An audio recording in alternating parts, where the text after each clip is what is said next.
예전에 제가 목사님들과 함께 산행을 했던 적이 있습니다.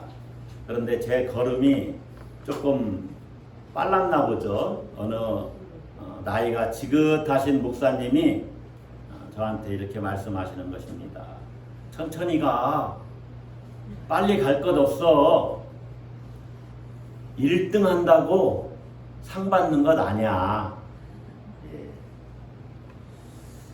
제가 상당히 놀라운 것을 깨달았어요. 자, 대부분 사람들은 산을 오를 때, 등산할 때 그 산의 가장 높은 봉우리를 정복하려고 합니다. 또 높은 곳에 올라가서 경치를 보는 재미도 있고 또 그 산의 최고봉을 오르는 기쁨도 있습니다. 그래서 대부분은 산의 정상을 올라가는데 빨리 간다고 1등으로 왔다고 상 줍니까? 상 주지 않는다는 거죠. 그래서 제가 아주 놀라운 걸 깨달았어요. 그리고 실제로 꼭 정상을 밟아야만 산행을 하는 것도 아니에요. 적당히 자기가 오르고 싶은 만큼 오늘은 그냥 중간 정도까지만 올라가고 건강을 위해서 그 정도만 올라가고 내려와야지. 이렇게 해서 산을 즐길 수도 있습니다. 그런데 이제 목표 지향적이고 성취욕이 강한 사람들은 꼭 정상을 밟으려고 하죠. 자, 어쨌든 정상을 밟기로, 정상을 오르기로 계획을 했더라도 빨리 바삐 가야 될 이유가 없습니다. 꾸준히 오르면서 산세를 보고 그러면서 즐기면 좋은 것이죠. 정말로 1등 했다고 상 주는 것 아니지 않습니까? 그래서 정상을 밟기 위한 산행을 하더라도 중요한 것은 선두에 서거나 1등을 하는 것이 아니라 끝까지 오르는 것입니다.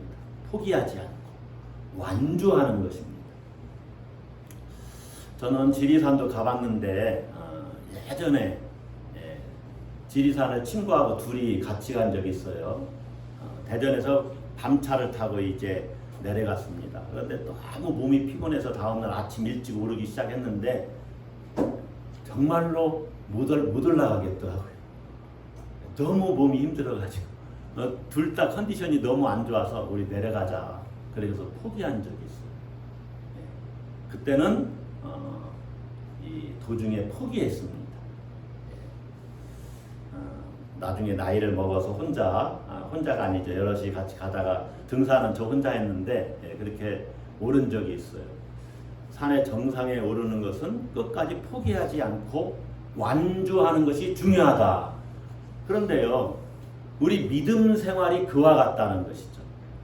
포기하지 않고 믿음의 경주를 끝까지 완주하는 것이 중요하다는 것입니다.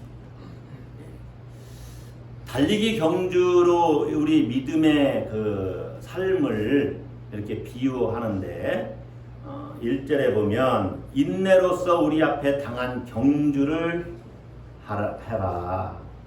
따라서 한번 합시다. 인내로서 우리 앞에 당한 경주를 하자. 믿음의 생활을, 믿음 생활을 달리기 경주로 비유하는 거예요. 그런데 달리기 경주에서는 1등이 영광을 거의 다 차지하지요. 그래서 선두에 서는 것, 빨리 가는 것이 중요합니다. 그러나 이 믿음의 경주는 1등 하는 것이 중요한 게 아니에요. 다 똑같이 완주하면 다 똑같이 상을 줍니다. 그것이 포도원 비유입니다. 아침부터 일한 사람이나 저녁 늦게 1시간 일한 사람이나 똑같이 이렇게 그날 삭스를 받아요. 품삯을 받아요. 똑같이 상을 준다는 거예요. 생명의 상이죠, 그것이. 믿음의 경주를 완주한 사람은 주님이 똑같이 상을 줍니다. 그러므로 완주하는 것이 중요하다는 것이죠. 여러분, 믿음의 경주를 완주하기 위해서는 오늘 본문에서 전제 조건이 2가지 있습니다. 무거운 것과 얽매이기 쉬운 죄를 벗어버려라. 여러분, 무거운 것을 지고 산행하면 얼마나 힘이 듭니까? 그걸 내려놓고 가볍게 올라가야 되는 거죠. 정말로 가볍게. 저는요, 설악산을 한번 등반한 적이 있는데 김밥 2개하고 물통 하나만 들고 그날 아침에 하면서 올라가는 한 청년을 봤어요. 그 사람이 그게 막 산행하려면 막 무거운 걸 다지면 그 사람은 잠깐 점심 먹을 만한 양식하고 물만 가지고 아주 가볍게 하고 걸음도 막 힘들게 올라가는 게 아니에요. 타닥타닥 하면서 거의 뭐 보통 사람들은 뛰는 수준으로 올라가더라고요. 가볍게 몸을 가볍게 해서 올라가는 거죠. 그리고 또 한 가지는 인내하는 겁니다. 인내. 이 두 가지가 전제 조건이에요. 우리가 믿음의 경주를 완주하려면 몸을 가볍게 한다. 이것은 죄를 벗어버리고 끝까지 참고 내가 믿음의 경주를 완주하리라. 참고 견디면서 끝까지 달려가야지. 이런 각오로 나아가는 것이다. 자, 먼저 그런 것들을 여러분이 생각하고, 자, 믿음의 경주를 완주하기 위해서 우리가 교훈받아야 할 일들이 있습니다. 무엇을 해야 하는가?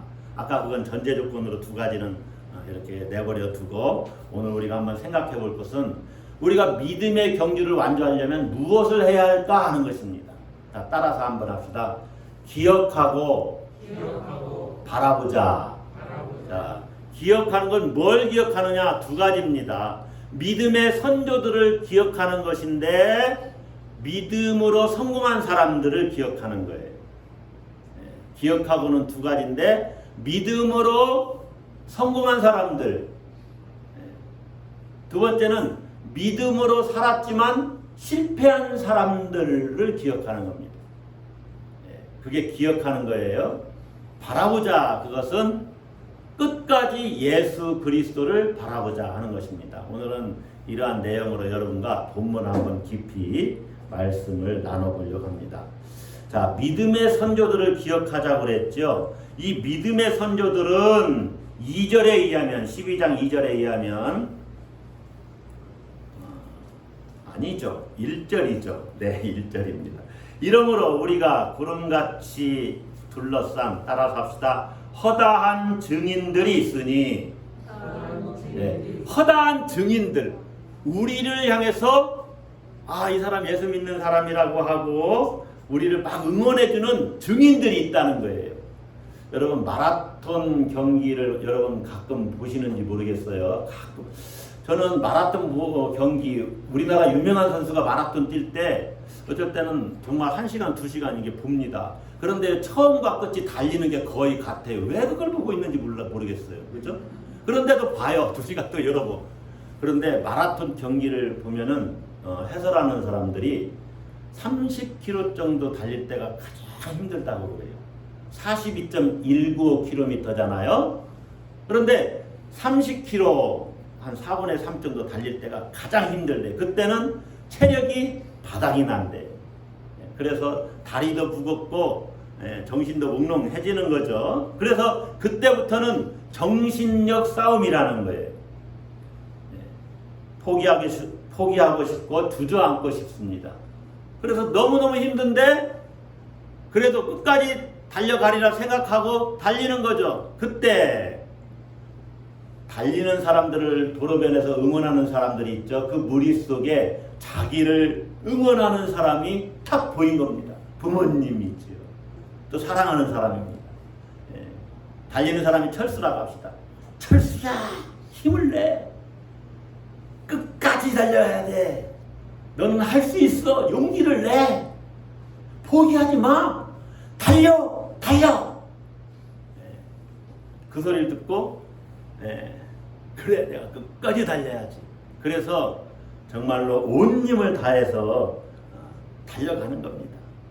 할 수 있다는 자신감을 갖고 또 달리는 거죠. 누구의 힘을 덧입어서 자기를 응원하는 사람들을 기억하면서 그들이 응원 소리를 귀에 담고 그들의 힘에 덧입어서 달려가는 거죠. 그렇게 우리 믿음에 경주하는 사람들을 응원하는 사람들이 있는데 본문에서는 허다한 증인들이라고 해요. 누구냐? 믿음의 선조들입니다. 이 믿음의 선조들은 두 부류라고 그랬죠? 믿음으로 성공한 사람들. 그런데 한편으로는요, 믿음으로 살다가 실패한 사람들이 있어요. 여러분 믿음으로 살다가 실패한 사람들 이야기도 여러분이 오늘 말씀을 들을 텐데, 그래서 오늘 말씀은 조금은 딱딱한 음식이 될 수도 있어요. 요즘에 이상하게 본문이 딱딱한 음식, 시험 들면 안 되는데 이런 본문들이 조금씩 나오는데, 말씀 본문이 그렇기 때문에 여러분이 잘 말씀을 귀를 기울여서 들으셔야 됩니다. 자, 첫 번째로 따라서 합시다. 믿음으로 성공한 사람. 그 사람들을 기억하라는 거죠. 저는 정말로 우리 모두가 우리 삶을 살면서, 믿음의 삶을 살면서 믿음으로 성공하기를 바랍니다. 아멘. 저도 그래요. 믿음으로 실패한 사람들 이야기가 나오지만 기왕이면 믿음으로 성공했으면 좋겠다. 저는 여러분들도 믿음으로 성공한 인생이 되기를 바랍니다. 자, 29절부터 35 전반절이죠. 35A절이라고 하겠습니다. 29절부터 35A절까지는 믿음으로 위대한 일을 행했던 위인들의 이야기가 나와요. 믿음의 위인들이 이룬 위대한 승리를 12가지 표현을 통해서 설명을 합니다. 제가 쭉 한번 살펴보겠습니다. 뭐냐? 이스라엘 백성들은 믿음으로 홍해를 건넜다는 거죠. 첫 번째가. 또 믿음으로 여리고성을 돌았는데 그 성이 무너졌어요. 또 믿음으로 기생 나아본 정탐꾼들을 도왔고 그녀는 그 가정들도 마찬가지죠. 가족들도 멸망을 면했습니다. 네 번째 이야기는 이것입니다. 믿음으로 사사들과 다윗 왕은 이방 나라들을 믿음으로 이겼다. 자, 다섯 번째는 다윗은 하나님의 뜻에 따라서 통치함으로 의를 이루었다 하는 것입니다. 의를 행했다. 또 믿음으로 아브라함과 다윗은 하나님께로부터 약속을 받았고, 믿음으로 다니엘은 사자의 입을 막았다. 이게 일곱 번째 이야기예요. 사자의 입을 막았다는 얘기는 33절에 나오네요. 자, 불의 세력을 멸하기도 하며, 다니엘 세 친구들 이야기겠죠. 믿음으로 다니엘의 세 친구들은 불의 세력을 멸했다. 또 믿음으로 믿음의 선조들은 칼날을 피하기도 하고 연약한 가운데 강하게 되기도 하고 용맹하게 되어서 이방 사람들을 물리치기도 했다. 그리고 마지막으로 믿음으로 사렙다 가부와 수넴 여인 이야기겠지요. 자기의 죽은 자들, 아들이죠. 자기의 죽은 자들을 부활로 받아들이기도 했다. 부활로 다시 죽었던 아이들이 살아나서 돌려받았어요. 선지자를 통해서. 엘리야와 엘리사 선지자를 통해서겠죠. 믿음으로 그런 일이 일어났다는 거예요. 물론 여기서의 부활은 종말론적인 부활이 아닙니다. 이 땅에서 소생한 것을 이야기하는 거예요. 12가지 표현이 나와요. 오늘 본문을 보면 이 믿음의 위인들은, 믿음의 사람들은 모두 세상에서 성공했습니다. 뭐 했다고요? 성공했어요. 그래서 믿음의 삶에서도 승리했습니다. 요약하면 이 12가지 이야기는 두 가지로 이렇게 요약할 수 있어요. 믿음으로 전쟁에서 승리했고, 또 한 가지는 죽음의 위협에서 구원받았다는 것이죠. 구출받았다는 것입니다. 자, 그런데 믿음으로 성공한 사람 이야기는 오늘은 설교 본문이 29절부터니까 여기를 봤지만은 실제로는 11장 앞부분이 다 믿음으로 성공한 사람들 이야기예요. 그러니까 저자는 이스라엘의 역사를 믿음의 구도로 이렇게 보고 있어요. 그것도 믿음의 승리로 보고 있습니다. 이스라엘의 역사를 믿음을 통한 승리의 역사로 이렇게 바라보고 있는 것입니다. 자, 여러분, 우리가 믿음 생활 잘하고 이것을 완주하려면 믿음으로 승리한 사람들을 기억하는 것입니다. 그래서 나도 믿음으로 성공한 인생을 살아야지. 주님의 1차적인 관점은요, 우리를 복되게 하고 행복하게 해주는 겁니다. 믿음으로 우리가 이 땅에서도 승리하고 성공하도록 하나님이 도우시고 인도하셔요. 그러니까 우리도 믿음으로 승리할 수 있다는 것을, 성공할 수 있다는 것을 기대하면서 믿음의 삶을 사는 것입니다. 할렐루야. 그렇게 여러분 믿음의 경주를 완주하시기를 주의 이름으로 축복합니다. 자, 두 번째 우리가 기억해야 되는 거예요. 여러분이 시험 들지 말아야 되는 거예요. 초신자들이 들으면 조금 시험거리입니다. 이 이야기는. 믿음으로 고난을 극복한 사람들이에요.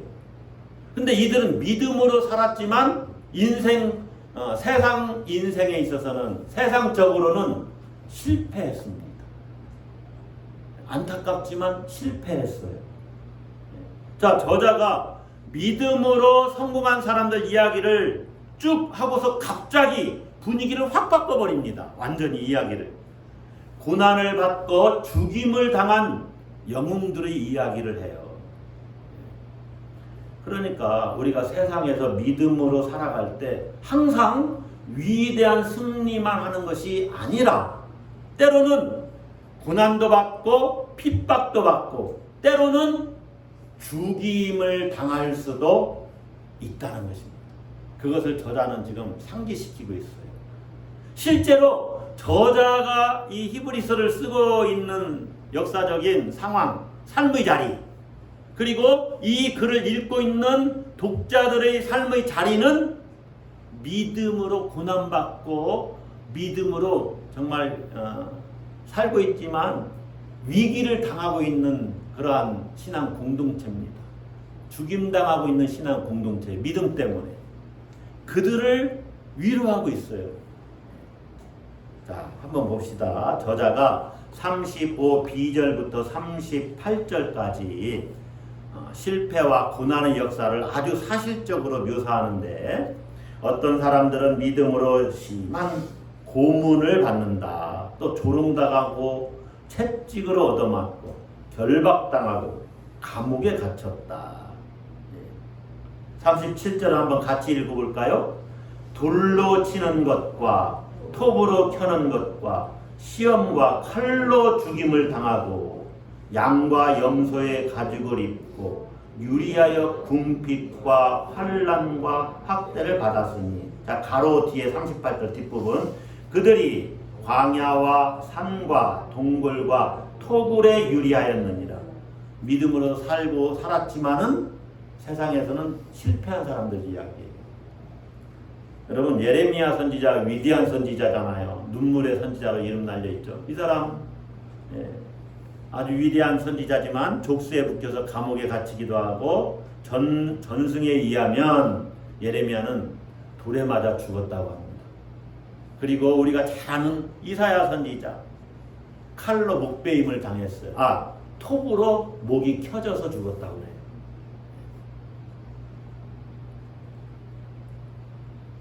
스가랴 역시 돌에 맞아 죽었죠. 스가랴 선지자. 아방과 이세벨 왕비 시대에는 수백 명의 예언자들이 동굴에 숨어서 살았습니다. 우리가 잘 아는 신약 시대 인물도 있지요. 세례 요한, 헤로당과 헤로디아 왕비에 의해서 참수형 당했잖아요. 칼로 목베임을 당한 겁니다. 이런 일들 열감에 끝이 없을 정도예요. 스데반 집사님 어떻게 죽었습니까? 스데반 집사님 돌에 맞아 죽었죠. 돌에 맞아 죽었어요. 예수님 얘기는 좀 이따 하겠지만 예수님은 십자가 처형을 당한 거예요. 사형틀에서. 그러므로 예수님도 어찌 보면 인생에 있어서는 세상적인 기준으로 세상에서는 실패한 겁니다. 실패했어요. 지금 세상적인 기준으로 이야기한 거예요. 자, 여러분, 제가 이분이 정말로 살아서 오래오래 살았다면 대단한 신학적인 업적을 남겼을 텐데라고 안타까워하는 분이 있어요. 디트리히 보메퍼 목사님입니다. 이분은 히틀러 정권에 대항하다가 발각됐어요. 히틀러를 처형하기로 암살하기로 계획을 세웠거든요. 그런데 발각됐어요. 그래서 사형당했습니다. 42세에. 만약 그가 대부분의 독일 목사님들처럼 입 다물고 가만히 조용히 있었다면 죽임당하지 않았을 거예요. 그러나 히틀러라고 하는 악과 투쟁하다가 순교당한 것입니다. 이런 일들이 얼마나 많이 있습니까? 우리나라 그 이단 종교를 연구하신 신흥 종교나 이단 사이비 종교 연구의 전문가요, 신학자인 국제종교문제연구소 소장님이셨던 탕명환 소장님 기억하시나요? 1994년도 2월 달에 칼에 찔려서 죽으셨어요. 돌아가셨어요. 네.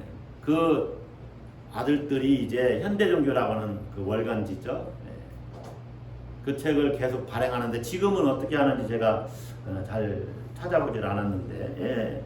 이어서 계속 아버지가 했던 사역을 계속 하시는 거예요. 순교한 겁니다. 탕명환 소장님. 칼에 맞아서. 그렇지 않겠습니까, 여보? 얼마나 이분이 칼에 맞기 전에도 테러와 살해 협박을 계속 당했어요. 그렇죠. 사이비 이단 종교를 연구해서 기고하는데 월간지에 거기에 소속된 사람이 이 탕명환 소장님 가만 놔두겠어요? 계속 그렇게 발표하면 당신 죽여버린다. 위협하는 거죠. 여러분 35A절까지는 하나같이 성공담입니다. 자신이 원하던 것을 얻었거나 또 힘들고 어려운 상황들을 돌파한 이야기. 그래서 여러 면에서 형편이 나아진, 좋아진, 어찌 보면 성공한 이야기들이에요. 자, 그런데 여러분 중요한 것이 있습니다. 이런 이야기들로부터 믿음으로 살면 결국 잘되고 성공한다 하는 어떤 법칙을 정립할 수는 없다는 거예요. 믿음으로 살면 결국은 잘되고 이 땅에서 이 삶을 이야기하는 것입니다. 결국 잘되고 이 땅에서 성공한다. 이런 법칙을 세울 수는 없다는 거예요. 왜냐? 35비절부터의 이야기를 우리가 읽어야 되기 때문에 그렇죠. 35비절부터는 믿음으로 행했던 사람들에게 안전, 승리, 성공 대신에 고통, 죽음, 따돌림, 유리하고 방황과 같은 좋지 않은 상황들이 지속되거나 더 나빠졌다는 거예요. 이들이 믿음이 없어서 그런 것이 아닙니다. 분명하게 39절에서 이야기하죠. 이 사람들은 다 믿음으로 말미암아 증거를 받았다. 이 땅을 살면서 우리가 보기에는 실패한 사람처럼 여겨지는 사람들도 믿음을 따라서 살았다는 거예요. 믿음으로 살았다는 거예요. 할렐루야. 함부로 판단하지 마세요, 여러분. 여러분 안에 혹시라도 목회하는 목사님들 이야기를 한번 해봅시다. 작은 교회 목사라고 여러분이 무시합니까? 큰 교회 목사가 대단하다고, 큰 교회 목사님은 대단하죠. 큰 교회 목사님만 훌륭하고 작은 교회 목사님, 작은 교회를 담임하는 목사님들은 훌륭하지 않다고 생각을 하십니까? 아닙니다. 하나님이 맡기셔서 그 삶을 그렇게 사는 거예요. 믿음으로 순교한 이 순교자들을 믿음이 없어서 재수가 없어서 그렇게 죽었다 이렇게 여기십니까? 천만에요. 어찌 보면 더 위대한 삶을 사신 겁니다. 여러분, 믿음으로 사는 것이 세상에서의 성공을 보증해 주는 것은 아닙니다. 여러분들이 시험에 들지 말아야 돼요. 나는 믿음으로 사니까 나는 세상에서 성공할 거야. 그럴 수도 있고 그렇지 못할 수도 있어요. 그렇지 못하다고 해서 하나님의 은혜를 못 받은 것이 아니라는 얘기죠. 여전히 하나님의 은혜 가운데 있습니다. 믿습니까? 믿습니까? 네. 저도 힘들어요. 믿음으로 사는데 돌로 목이 베였다? 헐. 네? 믿음으로 사는데 채찍을 맞아요? 사도 바울도 보세요. 죽을 뻔한 고비를 얼마나 많이 넘깁니까? 그래서 여러분이 분명하게 이제 신앙생활 좀 오래 하신 분들은 이 정도는 소화하고 넘어가야 돼요. 믿음만으로 모든 문제가 해결되는 것은 아니다.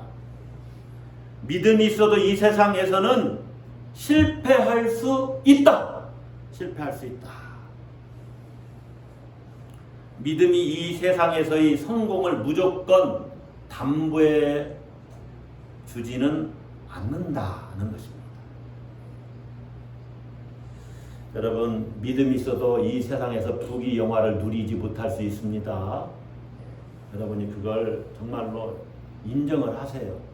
인정을 하고 살아야 됩니다. 자, 그렇다 할지라도 여러분이 믿음의 선조들을 세상적인 가치 판단으로 판단해서는 안 돼요. 세상적인 가치 판단으로 믿음의 사람들을 판단하지 말라는 거예요. 자, 38절 보십시다. 이런 사람들은 지금 믿음으로 승리한 사람들과 함께 믿음으로 세상에서 실패한 사람들 이야기합니다. 이런 사람들은 다 같이 있습니다. 세상이 감당하지 못하느니라. 이 말씀이 조금 번역이 어렵게 됐어요. 이 말씀을 읽으면 이런 사람들은 세상이 감당하지 못할 정도로 대단한 사람들이다 이렇게 읽을 수 있어요. 근데 그런 의미가 아닙니다. 무슨 말이냐면 세상이 그들의 삶을 높이 평가한다는 의미가 아니에요. 이 38절 말씀은 이런 사람들은 이 세상의 가치 기준에 종속되지 않는다 이런 뜻이에요. 이런 사람들은 이 세상의 가치 기준에 속하지 않는다. 그러니까 무슨 말이냐? 세상의 가치 기준으로 이들의 삶을 잴 수 없다. 여러분, 사도 바울과 같은 위대한 믿음의 선조가 있을까요? 세례 요한과 같은 믿음의 선조가 있을까요? 예레미야와 같은 믿음의 선조가 있습니까? 다 바벨론과 싸워야 된다고. 그런데 예레미야는 매국노 취급을 받았잖아요. 바벨론에게 무조건 우리 항복해야 됩니다. 그래야 이 민족이 살아남습니다. 하나님의 말씀입니다. 바벨론에게 항복해야 됩니다. 친바벨론주의자로 낙인 찍혀서 매국노라고 낙인 찍혔어요. 근데 예레미야 선지자의 말과 같이 됐어요. 여러분, 이 사람들은 세상에서 실패한 것 같지만 이들은 믿음으로 살았고 고난을 순교나 핍박받은 가난, 유리함, 세상에서의 그런 어떤 학대, 환난, 궁핍함 이런 것들을 믿음으로 다 감당했어요. 다시 말하면 고난을 극복한 사람들입니다. 믿음으로 고난을 극복했으니 승리한 것이죠. 할렐루야. 여러분이 잘 보셔야 됩니다. 세상에서는 인정받지 못하고 때로는 가난하고 환난 가운데 궁핍하게 살더라도 궁핍과 가난은 같고 학대받고 또 지방간 없이 그렇게 살 수도 있습니다. 살 수도 있어요. 그러나 믿음으로 끝까지 믿음의 경주를 완주하면 그의 인생은 승리한 것입니다. 믿음의 눈으로 볼 때는 하나님 나라의 관점으로 볼 때는 성공했다는 것이죠. 할렐루야. 제 말이 아니에요. 하나님 말씀이 그래요. 자, 보십시다. 40절 39절 자, 위에 보면 바로 동굴과 토굴에 유리하였느니라 그래 놓고 이 사람들은 다 믿음으로 말미암아 무엇을 받았으나 증거를 받았다. 믿음으로 말미암아 증거를 받았다. 이 증거를 받았다는 말이 인정받았다라는 말이에요. 조금 쉽게 번역을 해놨으면 좋은데 말티레인이라는 단어의 수동태인데 증거라는 말이 인정받다 그런 뜻이에요. 그러니까 비록 이 땅에서는 고난과 역경 그리고 심지어 죽임을 당했지만은 이 사람들은 믿음으로 말미암아 인정받았어요. 하나님으로부터. 하나님께 인정받았으면 성공한 것이죠. 할렐루야. 우리가 믿음의 삶을 이렇게 살아가는 이유가 뭐냐? 어찌 보면 딱 한 가지입니다. 잘하였도다 착하고 충성된 종아. 이 말 한마디 듣기 위해서 그래요. 이 말 들으면 성공한 것이요. 악하고 게으른 종이라고 책만 받으면 인생 실패한 겁니다. 잘하였도다 착하고 충성된 종아. 이 말 들으면 하나님 나라로 하나님이 인도하시는 것이요. 예? 예수님과 같은 우리가 부활을 해서 영원한 하나님 나라에서 영원무궁토록 하나님과 함께 천국에서 살게 되는 거죠. 성공한 거예요. 자, 믿음으로 실패한 사람들, 이들의 믿음을 하나님께서 인정하셨다. 그들은 세상에서는 실패한 삶이었지만 그들의 믿음은 하나님께 인정받았어요. 그러므로 그들은 성공한 삶이고 승리한 삶입니다. 여러분, 우리가 믿음으로 살지만 때로 고난과 가난과 학대, 궁핍함, 또 환난도 당할 수 있습니다. 조롱받을 수도 있어요. 그리고 우리나라는 종교의 자유가 있으니까 채찍질 당하고 이런 일이 없지만 지금 종교의 자유가 없는 나라에서 예수 믿는 사람들은 얼마나 핍박을 받고 있습니까? 학대받고 있습니까? 그럼에도 불구하고 믿음의 조상들이 이렇게 죽임당하고 고난당하고 그랬지만은 고난을 극복한 승리자다라는 사실을 기억하면서 우리도 믿음의 경주를 완주해야 된다는 것입니다. 할렐루야. 여러분, 고난과 가난 학대 속에서도 믿음으로 여러분이 당한 경주, 믿음의 경주를 완주하시기를 주의 이름으로 축복합니다. 자, 기억하고 바라보자 라고 했는데 두 가지를 말씀드렸어요. 믿음으로 성공한 사람들, 또 믿음으로 살았지만 실패한 사람들, 고난을 극복한 그 믿음의 선조들 기억하자. 또 한 가지는 뭐라 그랬어요? 예수를 바라보자 그랬죠. 따라서 합시다. 끝까지 예수를 바라보자. 믿음의 경주를 완주하려면 끝까지 예수님 바라보는 거예요. 예수님은 어찌 보면 십자가 처형 당하심으로 인생이 실패한 것처럼 여겨집니다. 세상에서는 어찌 보면 실패한 것이죠. 사형수로 죽으셨으니까. 그러나 하나님의 인정을 받으셔서 하나님의 진정한 아들이심을 보이셨어요. 예수님은 하나님의 소명을 따라 사셨고 예수님에게 주어진 사명을 예수님은 완수하셨습니다. 고난을 극복한 진정한 승리자예요. 그래서 예수님은 우리 믿음의 창시자요, 믿음의 완성자이십니다. 그것을 2절에서는 어떻게 이야기하냐면 믿음의 주여 온전하게 하시는 이인 예수를 바라보자. 믿음의 주요, 이 주라는 말이 창시자로 번역을 했어야 돼요. 아르케고스라는 헬라어인데 믿음의 창시자요. 다시 말하면 우리 믿음의 근원이 되시는 분이다 그 말이에요. 예수님이. 또 믿음의 완성자, 온전하게 하시는 이인 예수 이랬죠. 이 부분은 믿음의 완성자라는 거예요. 우리 믿음을 완성시켜 주실 분이에요. 이것은 어떤 의미냐? 약속된 것을 주시는 분이시다. 다시 말하면 구원을 주시는 분이라는 거예요. 그러니까 예수 그리스도는 우리 믿음의 창시자요, 우리 믿음의 완성자이시기 때문에 무슨 일을 만나든지 당하든지 끝까지 예수 그리스도를 바라봐야 된다. 그리고 믿음의 경주를 완주해야 된다는 것이죠. 할렐루야.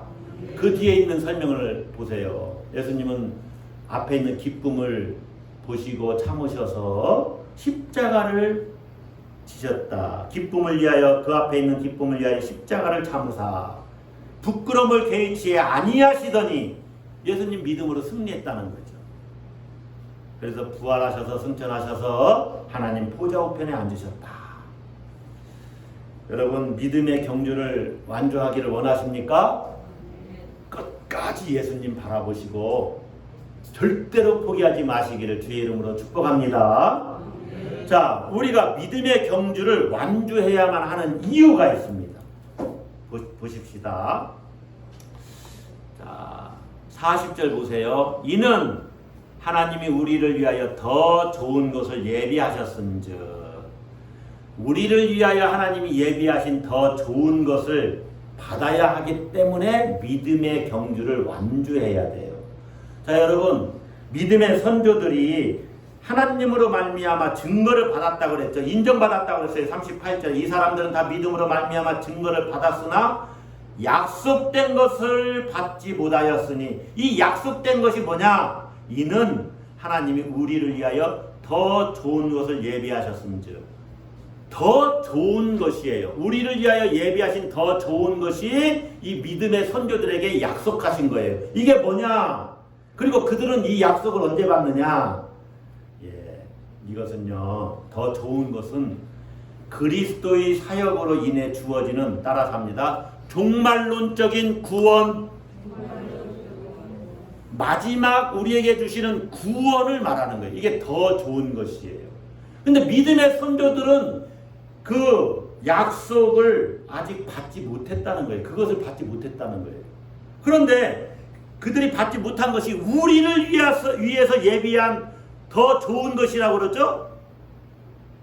더 좋은 것을 예비하셨은즉, 40절 그 뒤에 보세요. 우리가 아니면 그들로 온전함을 이루지 못하게 하려 하심이라. 그러니까 믿음의 선조들도 우리가 아니면 그 약속된 것을 받을 수가 없다는 거예요. 이 말은 무슨 말이냐면 우리를 통해서 그들도 받는다는 거예요. 그러니까 우리와 함께 그들도 받을 것이라는 거예요. 약속된 것. 이게 뭐냐? 종말론적인 예수 그리스도의 사역으로 말미암은 구원, 그 구원을 믿음의 선조들도 마지막에 받게 된다는 거예요. 이게 뭐냐? 앞에서 쭉 아브라함 이야기를 하면서 한번 한 적이 있어요. 그 다음에 하나님께 나아가는 자는 하나님 믿음이 없이는 하나님을 기쁘시게 못하나니 하나님께 나아가는 자는 반드시 그가 계신 것과 그가 자기를 찾는 자들에게 상 주시는 이심을 믿어야 한다 그랬죠. 그 상이에요. 상이 뭐냐? 더 좋은 것이고 바로 앞에서 더 나은 부활 이야기를 하지요. 더 좋은 부활을 얻고자 했다. 이건 얘기하는 거예요. 영생이요 하나님 나라요 또 예수 그리스도와 같은 부활을 말하는 거예요. 더 좋은 것이. 그것을 믿음의 선조들도 우리와 함께 받게 될 것이다. 그 이야기를 하는 거예요. 그러니까 이들의 삶이 세상적으로는 어떤 사람들은 실패한 것처럼 여겨지지만 아니다. 그들은 더 좋은 것을 우리와 함께 받을 것이다. 할렐루야. 자, 말씀을 정리합니다. 여러분, 믿음의 경주를 우리가 왜 완주해야 됩니까? 더 좋은 것을 받아야 되기 때문에 그래요. 아직 우리는 더 좋은 것을 받지 못했습니다. 아직 우리는 아직 아님, 이미 벌써와 아직 아님의 긴장 상태에 있는 거예요. 우리에게 더 좋은 것이 예비되어 있다는 거예요. 예수 그리스도로 말미암은 종말론적인 구원. 그 예수 그리스도가 주시는 구원, 영생, 하나님 나라를 바라보면서 끝까지 예수님을 바라보고 믿음의 선조들이 어떻게 믿음의 길을 완주했는지를 보고 그들이 때로 성공했지만 우리도 그렇게 성공할 것을 기대하면서 믿음의 경주를 완주하고 때로 실패한 믿음의 선조들이 있지만 그들은 그럼에도 불구하고 고난을 극복했다. 그들도 믿음의 경주를 완주했다. 그래서 우리와 함께 더 좋은 것을 받을 것이다. 그것을 기대하면서 히브리서의 독자들이요, 로마 황제의 핍박을 받고 있지만 지하 동굴에 가서 카타콤에서 신앙을 유지하고 그곳에서 예배하고 있지만 견뎌라, 끝까지 견뎌라. 반드시 예수님이 우리에게 더 좋은 것 주신다. 영생을 주신다. 하나님 나라를 주신다. 여러분, 히브리서 독자들만 힘든 게 아니에요. 지금 히브리서를 쓰고 있는 이 저자도 너무너무 힘든 인생을 살아갑니다. 그러므로 설교자로서 여러분에게 권면합니다. 인생살이가 녹록지 않잖아요. 어떻게 우리가 믿음으로 살아가겠습니까? 믿음의 선조들을 기억하고 예수 그리스도도 십자가를 지시고 죽으셨다. 그러나 부활하셔서 하나님 우편에 앉으셨다. 그것을 기억하면서 오늘을 참고 언제까지 참아요? 끝까지 인내하면서 살아가는 것입니다. 할렐루야. 따라서 한번 합시다. 여러분 옆 사람에게 권면합시다. 완주합시다. 믿음의 경주를 완주합시다. 여러분들이 믿음의 경주를 정말로 잘 완주하시기를 주의 이름으로 축복합니다. 기도하십시다.